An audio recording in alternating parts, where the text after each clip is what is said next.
Cześć kochani, znów się spotykamy. Janusz Dąbrowski, jak zwykle, gospodarz kanału na YouTube Barwy Zdrowia. O czym dzisiaj, jak w tytule, czy terapie polami elektromagnetycznymi są bezpieczne? Od dłuższego czasu akurat spotykamy się w tych naszych rozmowach.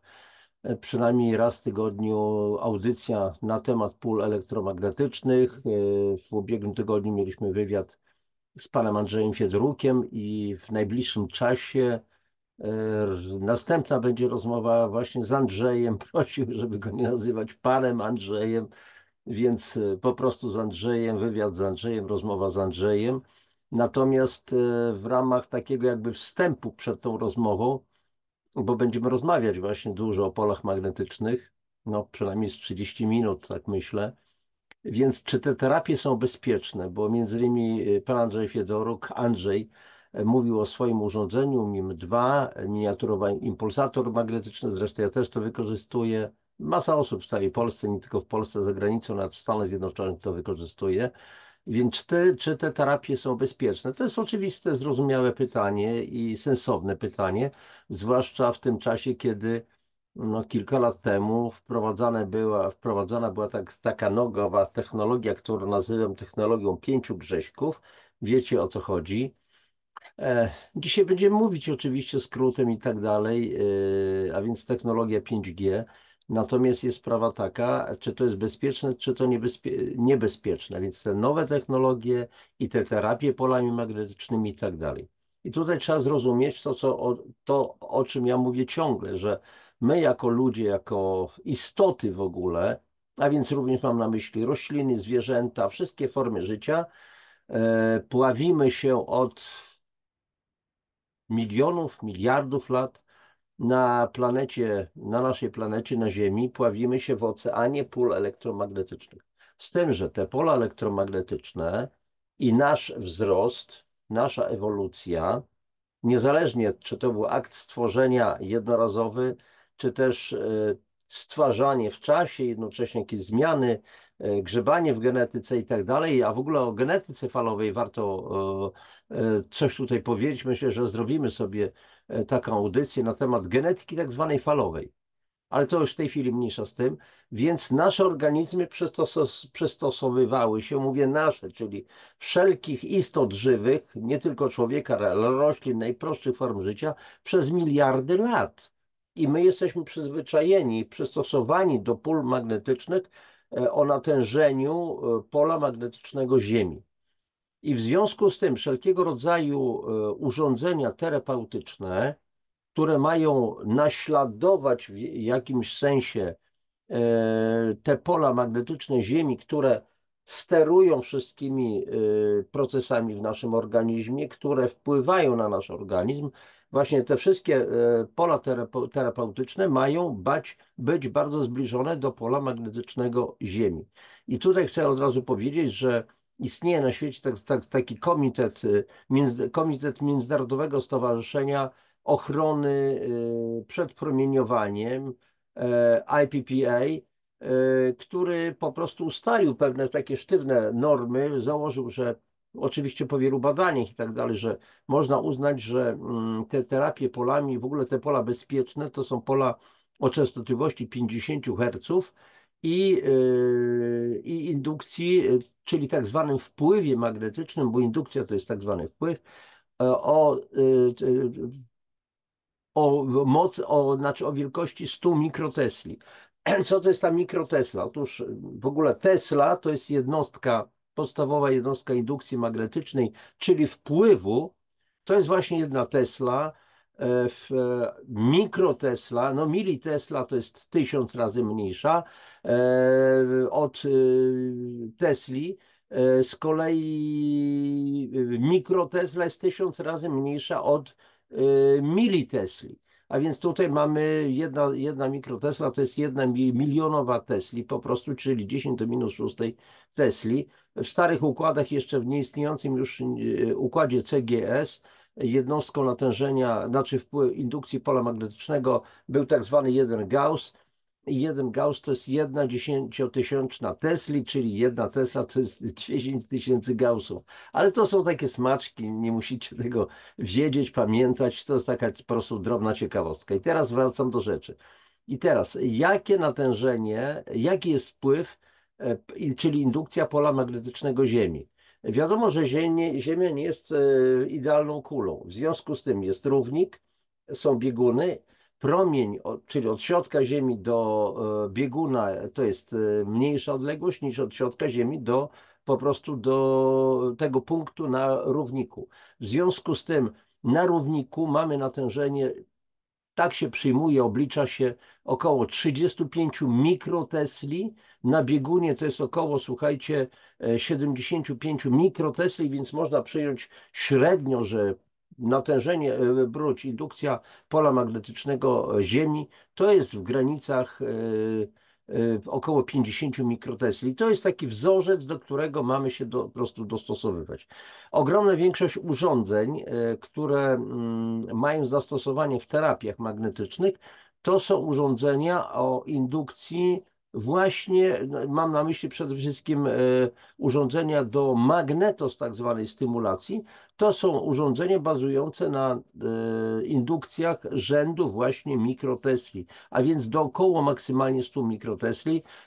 Starsze urządzenia do magnetoterapii pracowały na indukcjach rzędu militesli, a więc w związku z tym co pewien czas nie wolno było na przykład zabiegów robić zbyt często i tutaj jest sprawa taka, że ten Komitet Międzynarodowego Stowarzyszenia Ochrony przed Promieniowaniem ustalił, że jeżeli nawet jesteśmy poddani ekspozycji o wartości 1000 mikrotesli, do 100 mikrotesli, to można takie pole, znaczy takiemu polu można być poddanym w sposób ciągły. Natomiast jeżeli są to pola rzędu 1000 mikrotesli, to niestety już przez całą dobę nie możemy być narażeni na taką ekspozycję, tylko co najwyżej powiedzmy maksymalnie co kilka godzin. Więc jeszcze raz powtarzam, urządzenia do terapii to są urządzenia, które pracują na indukcji ewentualnie do około 100 mikrotesli maksymalnie.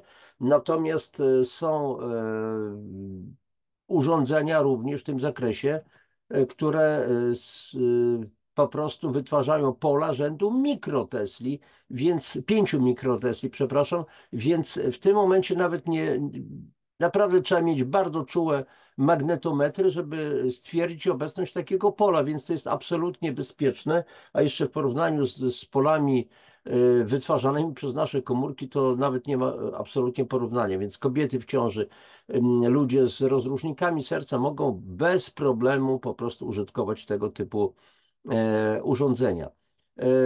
Jaki jest cel stosowania? Przede wszystkim chodzi o niwelowanie skutków oddziaływań tych sztucznie generowanych pól magnetycznych, z którymi mamy wszędzie do czynienia. Ja w tej chwili akurat też prowadzę nagranie, więc jest włączony laptop, jest oczywiście kamerka, jest oświetlenie. Wszystko to generuje sztuczne pola magnetyczne, które oddziałują na mój organizm i na każdego z nas. Czy bez tego się możemy odbyć? A gdybyśmy musieli, to byśmy musieli się odbyć, a więc nagle na przykład wydarza się katastrofa, potężna burza na przykład magnetyczna na Słońcu, wszystkie linie przesyłowe siadają, wszystkie przekaźniki i tak dalej i nie mamy po prostu w ogóle prądu, a więc nie ma zasilania i co? Wracamy do świeczek, do łuczywa, nie wiem, do lamp naftowych i tak dalej, do lamp być może gazowych i nie mamy po prostu tej potężnej sieci telekomunikacyjnej, która bazuje na falach elektromagnetycznych. I teraz tutaj też jest sprawa taka, że w związku z tym dzisiaj mamy prąd, więc możemy akurat stosować również zabiegi magnetostymulacyjne, również żeby poprawiać swój stan zdrowia. Okazuje się, rozmawialiśmy akurat chyba podczas ostatniej audycji z panem Andrzejem Fiedrukiem, że między innymi kości goją się znacznie szybciej. A więc to są stare doświadczenia dwóch japońskich naukowców, lekarzy, pana Yasudy i Fukady, którzy stwierdzili jeszcze w latach chyba pod koniec lat 50. XX wieku, że kości poddawane działaniu pól magnetycznych, specjalnie dobranych, złamane, kości goją się 40% szybciej. I to są dzisiejsze również tego typu doświadczenia. Więc tutaj, jeżeli chodzi, stosuje się te pola magnetyczne, terapeutyczne, dochodzi do przyspieszenia przesyłu bodźcowego, do poprawy pracy komórek, naszych komórek, naszego ciała, bo tutaj jest bardzo ważne tak zwane napięcie na komórkach, napięcie błonowe, bo jeżeli na przykład napięcie błonowe zdrowej komórki to jest 70, około 90 mV, jest to mierzalne i to napięcie spada na przykład do 40 mV, to znaczy, że mamy do czynienia już z procesem nowotworowym, a więc dzięki tej wiedzy możemy po prostu diagnozować różnego rodzaju dolegliwości.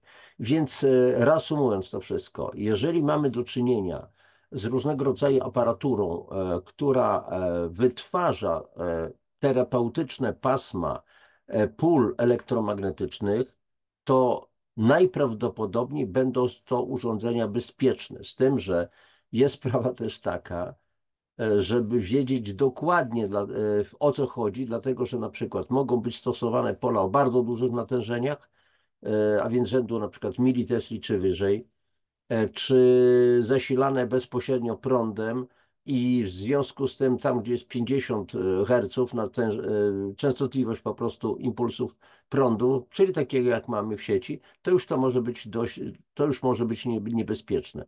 A więc trzeba po prostu, chcąc coś kupić w ogóle, trzeba wiedzieć, co się kupuje, a więc dobrze zasięgnąć informacji, poszukać, popytać ewentualnie ludzi, którzy się na tym znają, i sprawa załatwiona, więc warto takie urządzenia mieć i wiedzieć, że przynajmniej to, co jest na rynku, w ogromnej większości są to urządzenia absolutnie bezpieczne i bardzo skuteczne, jeżeli chodzi o wzmacnianie, o wpływ na nasze zdrowie. Zresztą ja akurat program, w którym się kiedyś, przepraszam za wyrażenie, zakochałem, taki szeroki, kompleksowy program zdrowia, który bazował na suplementacji odżywiania, na zasilaniu organizmu polami magnetycznymi, czyli ściśle dobranymi pasmami terapeutycznymi i plus napiciu czystej wody i później jeszcze dwa filarki można dodać, czyli optymizm życiowy, radość życia, oprócz tego oczywiście ćwiczenie fizyczne, więc mamy taki kompleksowy program zdrowia, ale tutaj od razu powiem, że te terapeutyczne pola magnetyczne w przypadku stosowania zwykłej suplementacji, czyli stosowania po prostu suplementów diety, powodują lepsze przyswajanie takich suplementów, czyli możemy nawet mniej ich stosować, jeżeli stosujemy również suplementację. I to byłoby na dzisiaj tyle. Życzę Wam wszystkiego dobrego, rzecz jasna. Jeżeli audycja się spodobała, jeżeli rozjaśniła Wam parę spraw, to będę wdzięczny za lajki, za komentarze, ewentualnie tych, którzy po raz pierwszy weszli na kanał, o subskrypcję. Będziecie wówczas powiadamiani o wszelkich nowościach, a w najbliższym czasie, być może nawet następna audycja, to będzie również druga nasza rozmowa z Andrzejem, z panem Andrzejem Fiodorukiem. A więc do zobaczenia, wszystkiego najlepszego, trzymajcie się, papatki.